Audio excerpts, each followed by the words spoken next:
जय जय रघुवीर समर्थ. दिवाळी पाडव्याच्या सर्वांना हार्दिक शुभेच्छा. दिवाळी पाडवा हा एक 3.5 मुहूर्तापैकी एक मुहूर्त मानला जातो आणि या मुहूर्ताने काही जण सोनंही खरेदी करतात, नवीन वस्तू खरेदी करतात, गाडी खरेदी करतात, नवीन एखाद्या दुकानाचं उद्घाटनही या दिवशी करतात. हा 3.5 मुहूर्तापैकी एक मुहूर्त मानला जातो. म्हणून या दिवशी अखंड नामस्मरणही करा.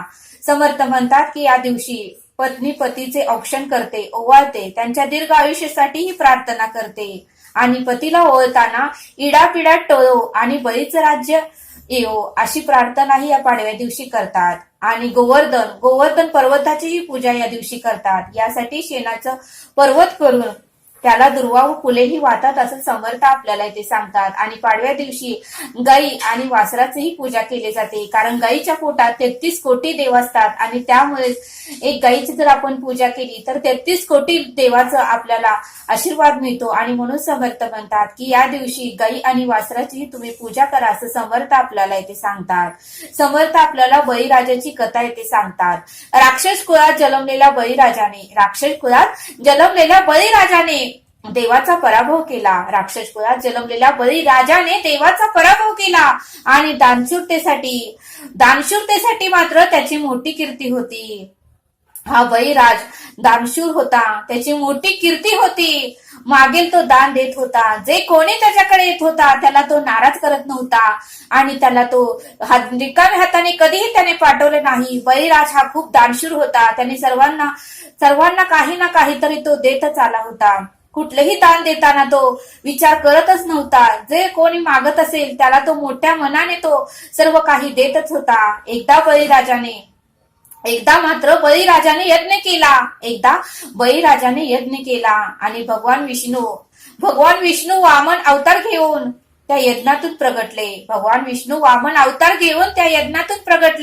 आणि बळीराजाने वामन अवतारातील भगवान विष्णूंना विचारले की तुम्हाला काय भिक्षा देऊ, तुम्हाला मी काय भिक्षा देऊ. तेव्हा भगवान विष्णू वामन अवतारात होते आणि भगवान विष्णू म्हणाले की मला त्रिपाद भूमिदान पाहिजे. त्यावेळेस मात्र बळीराजाने कोणताही विचार केला नाही. बळीराजाने मात्र विचार न करता ते दान त्या वामन अवतारातील विष्णूंना दिले. बळीराजाने विचार न करता ते दान वामन अवतारातील त्या विष्णूंना दिले. आणि दान मिळताच वामनाने विराट रूप धारण केले. पहिल्या पावलाने संपूर्ण पृथ्वी व्यापली, तर दुसऱ्या पावलाने संपूर्ण अंतरा व्यापलं, आणि स्वर्ग आणि नरक आधी व्यापलं. आता तिसरे पाऊल ठेवायला कोठेही जागा नव्हती. वामन अवतारातील विष्णूंना आता तिसरे पाऊल ठेवायला कोठेही जागा नव्हती. त्यावेळेस वामन अवतारातील विष्णूंनी त्या बळीराजाला विचारले. की आता मी तिसरे पाऊल कोठे ठेवू.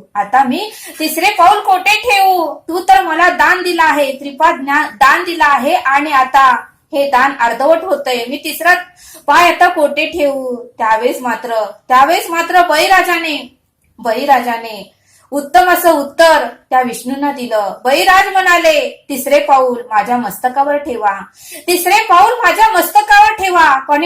कोणी मला दान मागितलं आहे त्याला मी कधीच नाराज केलं नाही, त्याला मी कधीच रिकाम्या हाताने पाठवलं नाही. मी त्याला काही ना काही देतच आलेलो आहोत आणि त्यामुळे मीही तुम्हाला कधी नाराज करणार नाही. मी तुम्हाला दान दिला आहे तर मी माझा शब्द पाळणारच आहे असं बळीराजाने त्या विष्णूंना सांगितलं. आणि बळीराज म्हणाला, तुमचे तिसरे पाऊल माझ्या मस्तकावर ठेवा असं बळीराजाने वामन अवतारातील विष्णूंना सांगितले. वामनाने बळीराजाच्या डोक्यावर पाय ठेवला. वामन अवतारातील त्या विष्णूने बळीराजाच्या डोक्यावर पाय ठेवला आणि त्याला पाताळ लोकी पाठवले. बळीराजाला मात्र पाताळ लोकी पाठवले आणि पाताळामध्ये जाऊन बळीराजाने आपले राज्य स्थापन केले. पाताळात जाऊन बळीराजाने आपले स्वतंत्र राज्य स्थापन केले. आणि पाताळात जाण्यापूर्वी बळीराजाने पृथ्वीवर दरवर्षी 3 दिवस तरी माझे राज्य म्हणून ओळखले जावे. पृथ्वीवर दरवर्षी 3 दिवस तरी माझे राज्य म्हणून ओळखले जावे असा वर वामन अवतारातील त्या विष्णूंना मागितला. मी आता पाताळ लोकी जात आहोत, पण मला एक वर द्या असं त्या बळीराजाने वामन अवतारातील विष्णूंना मागितलं. बळीराजाने पृथ्वीवर दरवर्षी 3 दिवस तरी माझे राज्य म्हणून ओळखले जावे असा वर मला द्या असं बळीराजाने वामन अवतारातील विष्णूंना सांगितलं. विष्णूंना तो वर मागितला आणि वामन अवतारातील विष्णूंनी हा वर बळीराजाला दिला. वामन अवतारातील विष्णूंनी हा वर बळीराजाला दिला. यामुळे समर्थ म्हणतात की दरवर्षी अश्विन कृष्ण पक्ष चतुर्दशी, अश्विन अमावस्या, कार्तिक शुक्ल पक्ष प्रतिपदा या दिवशी यमदीप दान करणाऱ्यावर सर्व संकटे दूर होतात. यमदीप दान करणाऱ्यावर सर्व संकटे दूर होतात. त्यांना अपमृत्यू कधीही येत नाही. हा कधीही येत नाही. त्यांच्या घरी लक्ष्मी सदैव वास करते. या दिवशी दान धर्म करणाऱ्यांच्या घरी लक्ष्मी सदैव वास करते. वामनाने दिलेल्या वरामुळे कार्तिक शुद्ध प्रतिपेदेला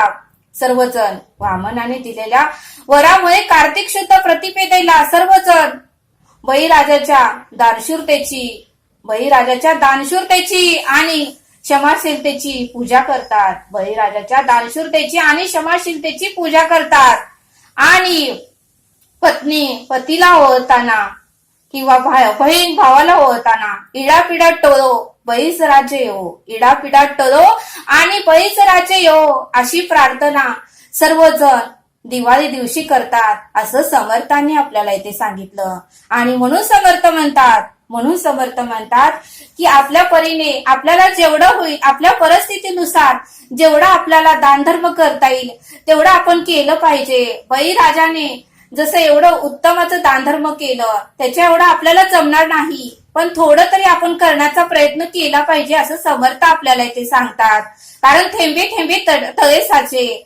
आपल्याला जर सुख समाधान आणि शांती हवी असेल तर आपल्यालाही थोडंफार दानधर्म करता आलं पाहिजे, सत्कर्म करता आलं पाहिजे, इतरांचा आशीर्वाद घेता आलं पाहिजे, इतरांना सुख समाधान देता आलं पाहिजे असं समर्थ आपल्याला इथे सांगतात. आणि म्हणून समर्थ म्हणतात की दिवाळी पाडवा हा 3.5 मुहूर्तापैकी एक मुहूर्त आहे. या दिवशी तुम्हाला जे काही उत्तमाची सत्कर्म करायचे आहे ते या दिवशी तुम्ही करू शकता असं समर्थ आपल्याला इथे सांगतात. आणि म्हणून समर्थ म्हणतात की नाशवंत ही सर्व संपदा, काही नको मला पाव एकदा, हे सर्व काही नष्ट होणार आहे.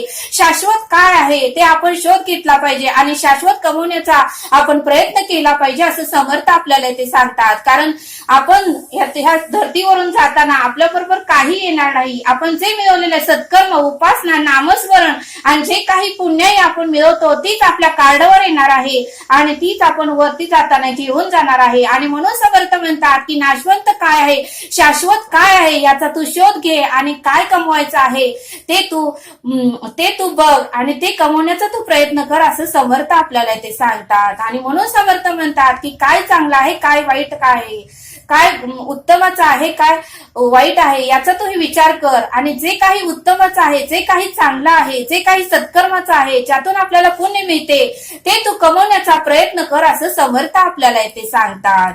समर्थ आपल्याला एक श्लोक देतात. बहुश्रापिता कष्टला अंबऋषी, तयाचे सोये श्री हरी जन्म सोशी, दिला शिर सिंधू तया उपमानी, नुपेक्षी कदा देव भक्ताभिमानी. या श्लोकाचा अर्थ समर्थ सांगतात की दुर्वास ऋषीच्या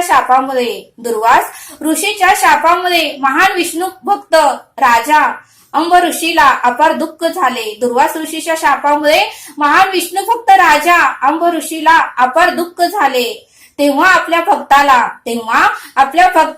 शापमुक्त करण्यासाठी श्रीहरीने स्वतः अवतार घेतले. ऋषीपुत्र उपमन्यूला क्षीरसागर देऊन त्याचे कौतुकही पुरवले. यावरूनच भक्ताचा अभिमानी असा हा देव आपल्या भक्ताची कधीही उपेक्षा करत नाही. असा या श्लोकाचा अर्थ समर्थांनी आपल्याला इथे समजावून सांगितला। तरी आता आपण येथेच थांबूया। पुन्हा एकदा सर्वांना दिवाळी पाडव्याच्या हार्दिक शुभेच्छा। भेटूया पुढील भागात। धन्यवाद। जय सद्गुरु।